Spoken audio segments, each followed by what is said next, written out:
Bigay kayong 2 milyong reward? Oo naman. Dahil sa ginawa niya si Senyora Angelica Aldama, lahat interesado sa 2 milyon. At hindi magtatagal, merong magtuturo kay Marimar kung nasan siya. Sir, tumawag po ang presinto Magsaysay Province. May informant daw na nakita nila si Miss Bella Aldama. Marimar, stay calm, but we have to go. Oo, alis tayo dito. Ililipat ko ng ospital si Cosita. Hindi ako papayag. Sir, napag-isipan ko na itong mabuti. Ayoko na dumating sa puto na talagang tuloy na mapahamak ang anak ko. Sana naman suportahan mo ko. Wala na intensyon na magtago pa si Marimar. May ibang pinaplano si Marimar para tapusin ang laban nila ni Angelica. Makikipagkita ka kay Angelica.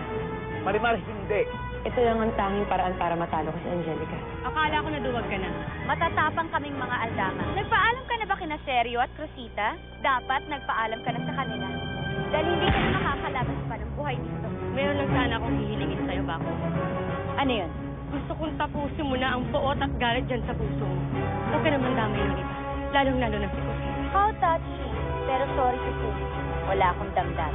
Tama na nga sa chat. Tapusin natin ito.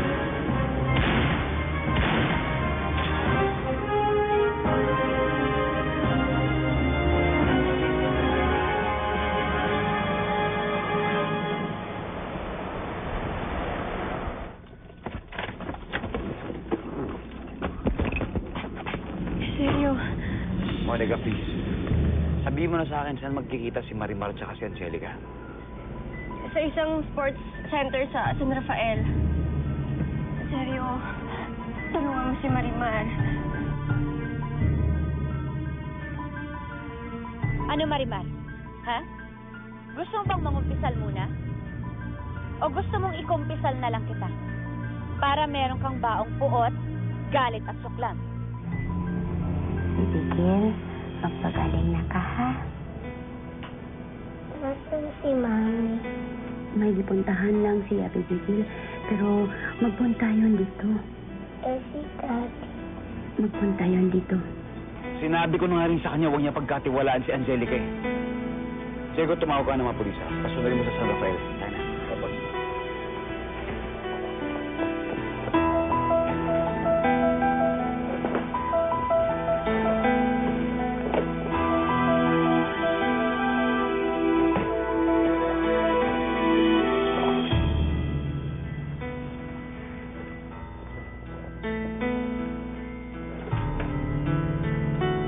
Senyor, ito po.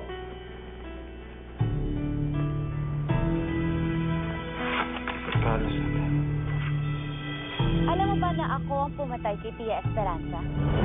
Pinagsasaksak siya ng pagkarami-rami. Katumbas ng masasamang sinabi niya sa akin noon. Ako din ang nagpapatay kay Inocencia.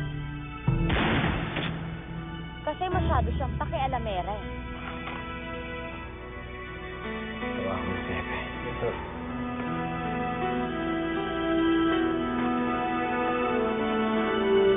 Hello, Hepe. May nakita kaming VHS tape dito nakalagay sa San Carlos Hotel. Baka ito yung bala ng CCTV ng hotel. Tapos, pinatay ko ang sarili kong ina. Kasi alam mo kung bakit? Pagkasilang ko, pinamigay niya ako agad. Ang bad niya, no? At ang malaking pagkakamali niya, binuhay pa niya ako. Kaya ayun, pinatay ko siya. Tapos, kahapon, pinapatay ko si Carlitos. Kasi bumaliktad siya. Ito muna ako, Yaya. Enter na, ha? Kawawa naman si Cruzeta. Siya gyud ang napekstuhan. Kailangang matigil na ang away na ito. Lahat ng balakid sa mga plano ko, lahat ng humahad lang at lumalaban sa akin, pinapatay ko parang ikaw.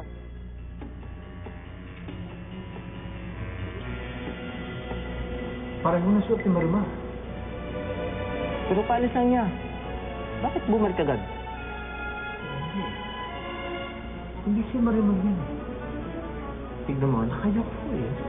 Siya nga pala, alam mo ba na ako ang nagpapatay sa lolo't lola mo?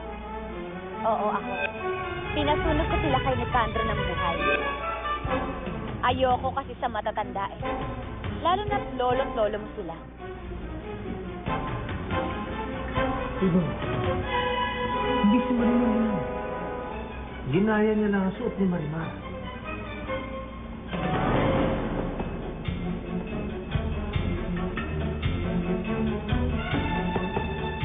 O siya, sige na.